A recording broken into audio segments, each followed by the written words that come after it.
राजस्थान में चैत्र महीने में गणगौर पर्व मनाया जाता है। यह पर्व मध्य प्रदेश और उत्तर प्रदेश के निमाड़, मालवा, बुंदेलखंड और ब्रज क्षेत्र में भी मनाया जाता है। गणगौर में गण का अर्थ है भगवान शंकर और गौर शब्द का अर्थ है माँ पार्वती। होलिका दहन के दूसरे दिन से यह 16 दिनों तक चलता है। यह माना जाता है कि माता गवर्जा होली के दूसरे दिन अपने पीहर आती है तथा 16 दिनों के बाद ईश्वर यानी भगवान शिव उन्हें फिर से लेने के लिए आते हैं। चैत्र शुक्ल तृतीया को उनकी विदाई होती है। इस दिन कुंवारी लड़कियां गणगौर की पूजा कर मनपसंद वर की कामना करती है। वहीं शादीशुदा महिलाएं व्रत रखकर अपने सुहाग की लंबी उम्र की कामना करती है। गणगौर की पूजा करते समय दूब से दूध की छांट देते हुए गीत गाया जाता है, जिसके बोल है घोर घोर घोमती। कई जगहों पर लोकगीत भी गाए जाते हैं। नव विवाहित महिलाएं पहला गणगौर पर्व अपने पीहर में मनाती है। माना जाता है कि माता पार्वती ने भगवान शिव को पति के रूप में पाने के लिए बहुत तपस्या और व्रत किया था। फलस्वरूप प्रसन्न होकर भगवान शंकर माता पार्वती के सामने प्रकट हो गए और माता पार्वती ने वरदान में भगवान शंकर को ही वर के रूप में मांग लिया। माता पार्वती की इच्छा पूरी हुई और उनका विवाह भगवान शंकर के साथ संपन्न हुआ। मान्यता यह भी है कि भगवान शंकर ने इस दिन पार्वती को अखंड सौभाग्यवती होने का वरदान दिया था। माँ पार्वती ने यही वरदान उन सभी महिलाओं को दिया जिन्होंने इस दिन माँ पार्वती और भगवान शंकर की पूजा एक साथ की। राजस्थान में कई जगहों पर गणगौर पर्व मनाया जाता है। उदयपुर जिले के गोगुंदा कस्बे में भी हर साल गणगौर महोत्सव का आयोजन किया जाता है।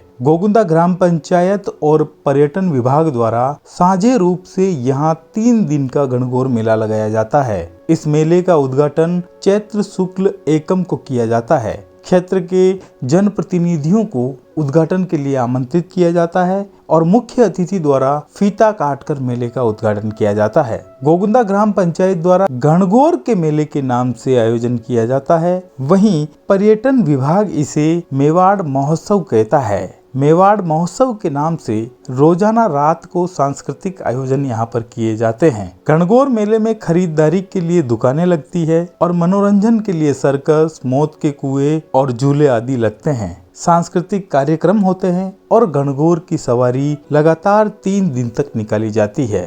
गोगुंदा के प्रताप सर्किल से लेकर चौगान तक सड़क के दोनों ओर दुकानें लगाई जाती है। विगत कुछ सालों से पुरोहितों के खेत में भी दुकानें लगने लगी है। इंजन से चलने वाले विशाल लोहे के झूलों सहित ड्रैगन और डांसिंग कार जैसे झूले भी लगाए जाने लगे हैं। मेले में लगने वाली दुकानों में हर घरेलू सामग्री मिल जाती है। क्षेत्र के लोग जमकर खरीदी करते हैं। गाड़िया लोहारों की दुकानें लगती है। गाड़िया लोहारों द्वारा बनाए गए घरेलू बर्तन व कृषि उपकरण की मांग अधिक रहती है। क्षेत्र में श्रम व कृषि पर आधारित परिवारों की संख्या अधिक होने के कारण इनकी दुकानों पर खूब बिक्री होती है। आदिवासी समुदाय की महिलाओं में शरीर पर चित्र, नाम व प्रतीक चिन्ह गुदवाने का प्रचलन है। युवतियों में गुदवाने को लेकर होड़ मची रहती है। इनके इस शौक का अंदाज इस बात से भी लगाया जा सकता है कि मेले में गोदने वालों की 2 दर्जन से अधिक दुकानें लगती है।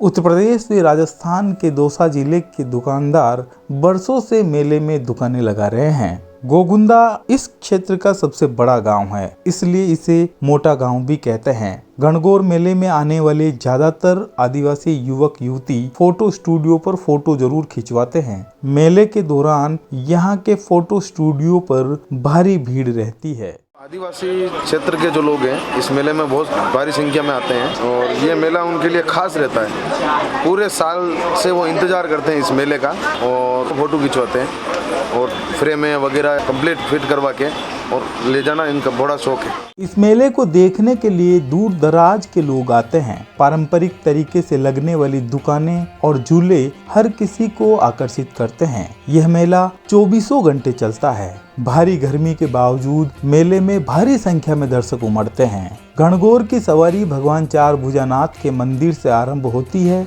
जिसमें ऊंट व घोड़े की सवारी होती है।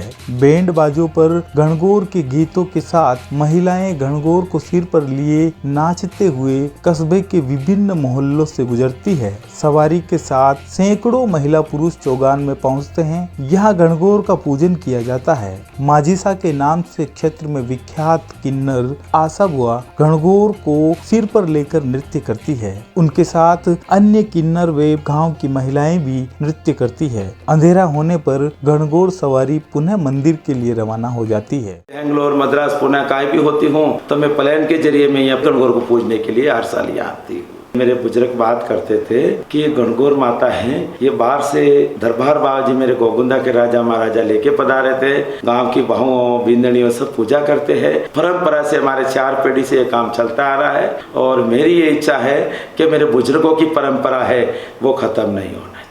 3 दिन तक चलने वाले इस मेले के दौरान तीनों दिन घनघोर की सवारी निकाली जाती है। मुख्य घनघोर को तैयार करने का कार्य बरसों से हरीश सेन का परिवार कर रहा है। घनघोर तैयार हम लोग लगभग 4 पीढ़ी से कर रहे हैं। राव साहब के टाइम से ही ये जिम्मेदारी हमारे को सौंपी गई है। घनघोर को पहले दिन लाल वस्त्र, दूसरे दिन केसरिया वस्त्र व तीसरे दिन हरे रंग के वस्त्र धारण करवाए जाते हैं। पहले यहाँ एक ही घनघोर थी, उसी की सवारी निकाली जाती थी। बाद में गमेती समाज व भोई समाज के घनघोर भी इसी सवारी में शामिल हुई। 4 तरह की घनघोर है, उसमें 2 भोई समाज की है और 1 गमेती समाज की घनघोर है।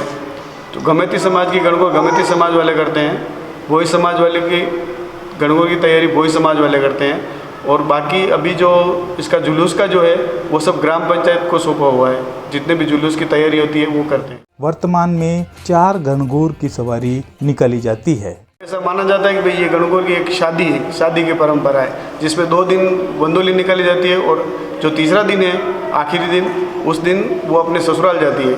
और घनघोर अपने भोई समाज अपने नौरे में तैयार करती है, गमेती समाज उनके मंदिर है वहाँ पे तैयार करते हैं और फिर वहाँ से 4 भुजा के मंदिर लाई जाती है। वहाँ से तीनों घनघोर एक ही साथ में जुलूस निकाला जाता है, जिसमें एक रूट पहला दिन जो है वो रावले की तरफ से होके जाता है, दूसरा दिन सदर मार्केट से होके जाता है बेरू जी की घाटी होके, और तीसरा दिन शनि महाराज के मंदिर होके निकलता है। गोगुंदा की घनघोर कोटा से भगाकर लाई गई थी। वो घनघोर बाद में क्षत विक्षत हो गई थी, जिसकी जगह पर किन्नर आशा कुंवर ने नई घनघोर भेंट की।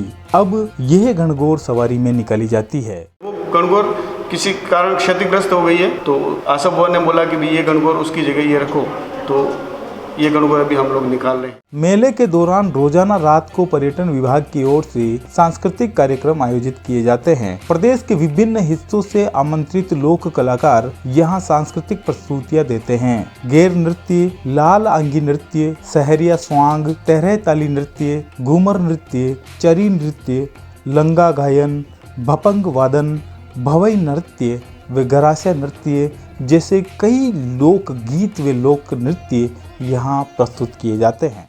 2003 में पर्यटन विभाग ने गोगुंदा को भी गोद लिया और इसे अपने कार्यक्रम के अंदर शामिल किया, जिसके दौरान पर्यटन विभाग यहाँ पर शाम को 7 बजे से 10 बजे तक मंच पर विभिन्न प्रकार के सांस्कृतिक कार्यक्रम करने का काम करता है। इस सांस्कृतिक प्रोग्रामों के अंदर 2003 के बाद से लेकर अभी तक लगातार में कई पद्मश्री और ऐसे पुरस्कार से सम्मानित कलाकार यहाँ प्रस्तुति दे चुके हैं। इसके साथ ही इसमें ट्राइबल रिसर्च इंस्टीट्यूट भी अपनी प्रस्तुतियाँ निरंतर पिछले कई सालों से दे रहा है, जो आदिवासी समाज की झलकियों को प्रस्तुत करता रहा है। रोजाना रात 10 बजे तक लोक कलाकारों द्वारा सांस्कृतिक प्रस्तुतियाँ दी जाती है। मेले में 1.5 लाख से अधिक लोग भाग लेते हैं। इससे इसकी विशालता का अंदाजा लगाया जा सकता है। 3 दिन का बहुत ही बड़े चाव से भाग ले रहे हैं और काफ़ी संख्या में लोग, कम से कम 50 से 60 हज़ार लोग पर डे इसमें भाग ले रहे हैं। और मेरे लिए ये फर्स्ट ही अवसर है इतने बड़े मेले को संभालने का, इसकी व्यवस्था को संभालने का। अपने शहर के मेले होते हैं, उसमें जो क्राउड होता है वो शहर का होता है, पूरा कॉस्मोपोलाइट क्राउड होता है। लेकिन ये जो मेला है ये आदिवासी अंचल का एक अपनी तरह से बहुत ही महत्वपूर्ण मेला है और इसका गौरवपूर्ण इतिहास रहा है। इसमें क्या है, जो क्राउड है वो आदिवासी है और यहाँ का लोकल है और यहाँ के जो परिधान है उसमें आता है। लोकल परिधान में लोकल जो सामग्री है, लोकल जो वस्तुएं हैं उसका क्रय विक्रय होता है। मेले के आयोजन के लिए गोगुंदा के विशाल चौगान से अस्थायी दुकानों को हटाया जाता है। उद्घाटन व समापन समारोह तथा सांस्कृतिक कार्यक्रमों के लिए रामदेव मंदिर के समीप स्टेज को सजाया जाता है। उपखंड अधिकारी विभिन्न विभागों से समन्वय करके मेले के लिए बिजली आपूर्ति, जल आपूर्ति करवाने सहित शांति बनाए रखने के लिए व्यवस्था करते हैं। मुख्यतः इसमें जिला प्रशासन और पर्यटन विभाग से हमें निर्देश मिलते हैं।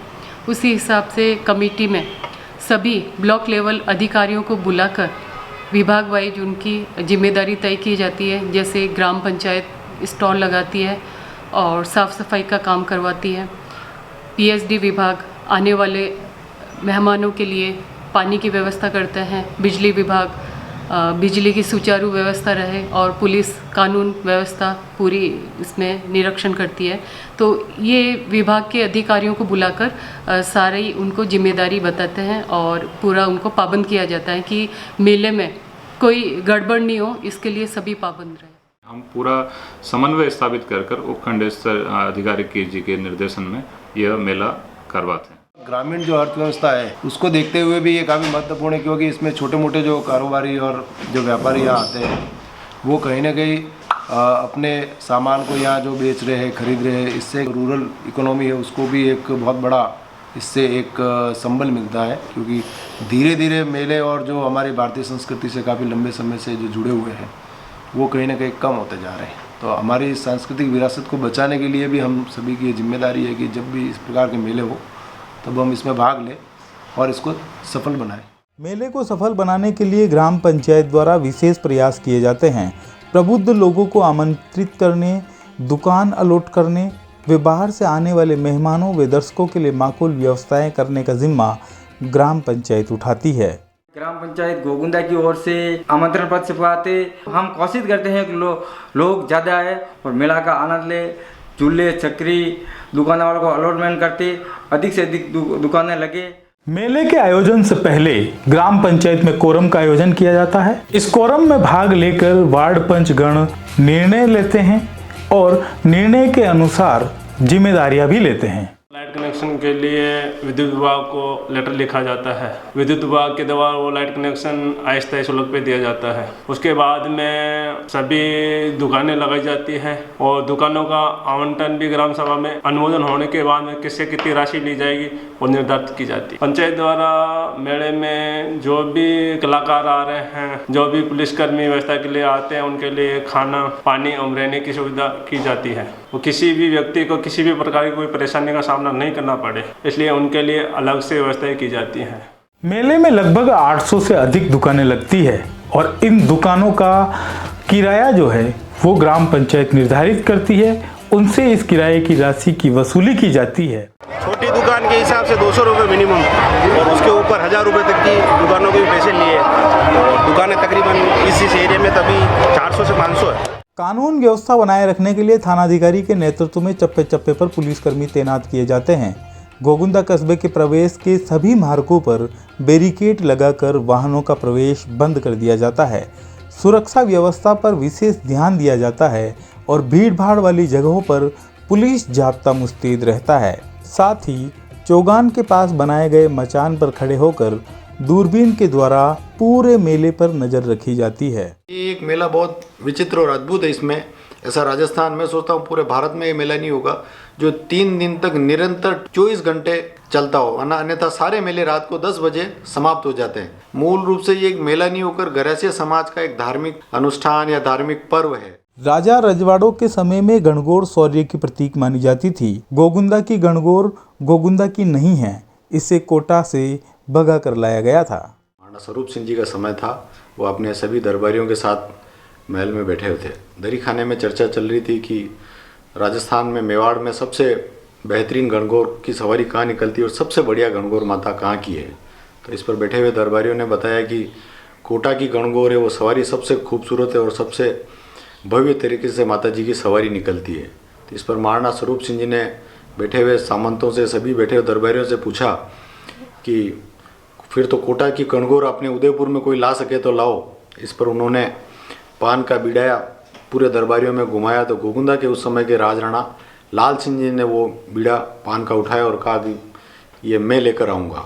कलजी झाला के साथ वो कोटा गए। कोटा जाने पर उन्होंने कोटा के मारावल को ये कहलाया कि हम घोड़े के ऊपर गणगौर माता का नृत्य कराने का हुनर रखते हैं। इस पर उन्होंने मारावल ने उनको अनुमति दी और कहा कि हम भी इसको देखना चाहेंगे। तो गोगुंदा राजराणा लाल सिंह जी ने गणगौर माता को अपने सिर पर धारण किया और नृत्य कराते कराते वो अपने सहयोगी के साथ वहाँ से उदयपुर पहुँच गया। उसके बाद उन्होंने दरबार में माता जी को लेकर आया। तो दरबार में स्वरूप सिंह जी ने उस पर खुश होकर कहा कि आपको कोई और जागीरी या ऐसी कोई और चाहिए तो बताओ, आपकी इस सेवा से हम बहुत खुश हैं। तो इस पर राजराणा ने कहा कि नहीं, मुझे आप परमिशन दें, स्वीकृति दें कि मैं अपने गोगुंदा के अंदर इस माता जी की सवारी मेला ये कर पाऊँ। इस पर महाराणा ने उनको स्वीकृति की। ये लगभग 1855 की बात है। उसके बाद से गोगुंदा के अंदर माता जी की सवारी निरंतर रूप से निकल रही है। पहले गणगौर के दिन रावड़े से लेकर रानी राव तालाब तक सवारी निकलती थी, जो एक जुलूस के रूप में होती थी। तब मेला नहीं होता था और यह आयोजन महज एक दिन का हुआ करता था। 1955 के पहले ठिकाने से गणगौर की सवारी निकलती थी। मैं घोड़े और लवाजमा, कामदार, फौजदार वगैरह सब नगार खाना बाजा से तालाब पर। फिर उसके बाद में घूमर होती थी और घूमर के बाद में फिर वहाँ से वापस भगवान को और सवारी घोड़ों की सवारी के साथ में वापस निकल के और बाजार में होके सवारी शहरी में होके फिर वापस ठिकाने में आ जाती थी। वहाँ पर बाहर के जो ठाकुर लोग थे वो सर दर्द के घोड़े पर बैठ के आते थे। 1955 के लगभग में गोगुंदा के तत्कालीन सरपंच भैरू सिंह जी मकवाना की सलाह के अनुसार तालाब से ये मेला चौगान के अंदर लगने लग गया और उसके बाद से ये मेला 3 दिन का हुआ। राजमाली गणगौर की सारी सेवा वो करते थे। कभी कभी हाथी की सवारी भी निकलती थी पहले। तीसरे रोज जब रिवर्सल होता था वापस हनुमान जी के स्थान पे प्रधान साहब देवी सिंह जी के मकान का वहाँ पानी रुकाते थे, वहाँ ठहरते, प्रसाद बांटते थे, लुगाएं डांस वगैरह करती कराती, फिर वो गणगौर अपने अपने स्थान पे पहुँच जाती थी। उस समय मेले का स्वरूप बिल्कुल अलग था। तब न इतने झूले लगते थे और न ही पर्यटन विभाग द्वारा कोई आयोजन किए जाते थे। पूर्व में छोटे पानी के गुब्बारे और हरे रंग के मिट्ठू, तोते ये ज़्यादा बिकते थे उस समय। और गरासिया समाज के लिए ज़्यादातर शरबत का भी प्रचलन रहता था। पान के खूब सारे ठेले लगते थे, लकड़ी के झूले चलते थे। बक्से वाली वो रोलर होती थी और हाथ से धक्का मार करके एक बड़ी जोरदार की आवाज़ निकलती थी, चूं चूं चूं चूं। और उसका पूरे मेले में आनंद रहता था कि हाँ वहाँ डॉलर चल रही है। एक छतरी वाली घोड़ा डॉलर बोलते थे, जो गोल गोल घूमती थी, हाथ से धक्का दे करके उसको घुमाते थे, जिसमें घोड़े पे बैठते थे। वो चेयर भी थी छोटे बच्चों के लिए। जो नया बस स्टैंड बना है वहाँ से लगा करके सरदेवी मंदिर तक की कुमारवाड़ा यहाँ तक पब्लिक रहती थी। सबसे ज़्यादा जो संख्या उसमें आती थी वो गरासिया गमेती जाति की आती थी। बालरा एक नृत्य होता था जिसमें लेडीज़ और जेंट्स आपस में गाते हुए नाचते थे। उस जमाने में आदिवासी लोग बाहर के घर जो जिन्हें हम गरासिया कहते हैं, चित्रावास, इधर कोटला के लोग आते थे और वो लोग वालर नृत्य करते थे। वालर नृत्य में ऐसा रिवाज था कि जहाँ दो शख्स का मन भी जाता तो शादी कर लेते थे। ये हमारी आंखों से हमने देखा है। रात को वो अपने खाना वाना साथ में लेके आते थे। गरासिया समाज के जो लोग थे 2 दिन का लेके आते थे और रात को रुक करके यही रुकते, यही सोते। दूसरे दिन की जो गणगौर निकलती वो देख करके वो वहाँ यहाँ से विसर्जन होते थे। ये चूँकि पहले साधन कम थे आने के, तो कई लोग पैदल आते थे और वो 20 किलोमीटर से भी पैदल आ रहे हैं, 30 किलोमीटर से भी पैदल आ रहे हैं। तो वो ऐसा नहीं होता था कि उसी दिन वापस चले जाएं। तो मेले में आते थे तो 2 दिन यहीं रुक रहे हैं, 3 दिन यहीं रुक रहे हैं। खाने के भी साधन साथ में लाते थे, छोटा टिफ़िन जैसा कुछ रोटी चपाती बना के, ताकि 2 दिन निकल जाए या रात निकल जाए। आने के बाद वो मेले में अपने परिवार, पत्नी, बच्चों के सहित साथ आते थे। कोई छोटा गोटा खा रहा है, कोई कुल्फ़ी खा रहा है, छोटी मोटी खरीदारी करते थे। इसमें से कई लोग तो बस स्टैंड के प्रांगण में ही रात सोते थे। पंचायत भी अपनी तरफ से गुगरियाँ और ऐसी बनवाते थे, जो लोकल लापसी खाना, मीठा भोजन पंचायत की तरफ से भोजन करते थे। और कुछ सस्ती भी थी, इस तरह से छोटी मोटी चीज़ भी खा लेते थे। एक पूर्व में तो लंगर बीड़ी वाले थे, वो भी ऐसा प्रोग्राम करते जो दिन भर कल्चर प्रोग्राम था, वो निःशुल्क देखते थे। क्योंकि अब बीड़ी और इनका प्रचार करना बंद है तो वो कार्यक्रम तो अब होता नहीं है। छोटी छोटी दुकानें थी, वहाँ पर बैठ के कोई टीवी लगा हुआ है। और छोटे ऐसे करिश्मे बजाने वाले भी आते थे, जिनको कलंदर, मदारी या छोटे जादूगर बोलते थे, जो छोटी छोटी चीज़ों से अपने जादू दिखाते। वहाँ भीड़ इकट्ठी रहती थी। रस्सी पे चलने वाले नट भी आते थे, वो उनका मनोरंजन करते थे। इस तरह से गतिविधियाँ 3 दिन तक एक सामाजिक माहौल के अंदर गतिविधियाँ होती थी। यहाँ निशानेबाजी की प्रतियोगिता होती थी और क्षेत्र के लोग भारी संख्या में इस प्रतियोगिता को देखने के लिए यहाँ पर उमड़ते थे। प्रतियोगिताएं होती थी जिसमें सबसे ज़्यादा तो निशानेबाजी की होती थी, जो बंदूक से निशाना लगाया करते थे। जो फर्स्ट आता था, सेकंड आता था, उसको इनाम दिया जाता था। बाद में इस मेले को ऊंचाइयां प्रदान करने के लिए यहाँ के पूर्व प्रधान स्वर्गीय देवीलाल मेहता और पूर्व सरपंच डालचंद पुरोहित ने काफी भूमिका अदा की। उनके अथक प्रयासों से ये मेला इस मुकाम तक पहुँच पाया। मेला जमाने में मुख्य सहयोग रहा देवीलाल जी मेहता। उस जमाने में जो गांव कांग्रेस के बहुत बड़े नेता थे, उन्होंने इस मेले जमाने में बहुत सहयोग किया। बाहर से लोगों को बुलाना, बाहर से पार्टी बुलाना, कवि सम्मेलन करवाना, मनोरंजन के लिए लोक कला मंडल से लोग बुलाते थे और उन्होंने इस सवारी को बहुत बड़ा रूप दिया। इस मेले को जमाने में जो आज हमारे बीच में नहीं, पूर्व सरपंच डालचंद जी पुरोहित, उनकी मेहनत का फल है कि आज ये इतने बड़े रूप में चल रहा है। उस समय पर्यटन विभाग द्वारा यहाँ पर किसी भी प्रकार के आयोजन नहीं किए जाते थे। गांव के ही लोगों का एक कला मंडल था। उस कला मंडल से जुड़े हुए लोग यहाँ पर नाटक का आयोजन करते थे और लोकगीत गाते थे और इन्हीं कला मंडल के माध्यम से लोग जो है मेले में टिके रहते थे। हमने भी उस जमाने में हमारे देवीलाल जी मेहता के कहने से, डालचंद जी पुरोहित के कहने से हमने हमारा आदिवासी कला मंडल जो चलता था गणपति कला केंद्र, वो हम 3-4 घंटे का मनोरंजन लोगों को करते। वहाँ लोग बहुत इकट्ठे होते हैं। मंडल में एक मैं खुद था, एक अनिल जी रावल, मांगीलाल जी सोनी, दिलीप जी टेलर, दयालाल जी पटवारी, ओंकार जी, भगवती लाल आदि हमारी सारी पार्टी थी। और हम 3-4 घंटे का लोगों का मनोरंजन करते, लोग उससे टिके हुए रहते थे। तो छोटा था उस समय, तो मैं कलाकार के रूप में अंदर शामिल होता था और जब मैं समझ पकड़ ली तो मैं एज ए संचालक के रूप में संचालित करने के लिए करते थे। फिर जो ही सर्विस में आए तो मेले की जो प्रशासनिक जो व्यवस्था होती है उसके रूप में फिर काम करना स्टार्ट कर दिया। तो लगभग 35 साल तक इस मेले में हिस्सेदारी किसी न किसी रूप में ली है। मेले में बहुत सारी प्रतिस्पर्धा भी होती थी, जैसे झूला किसका अच्छा है, किसने अच्छा कार्य किया है, सफाई में किसने किया है, ऐसे लोगों को उत्साहवर्धन के लिए उनका सम्मान किया जाता था। मार्च 2023 में 24 से 26 तारीख तक इस मेले का आयोजन किया जा रहा है। आप भी इस मेले को जरूर देखें।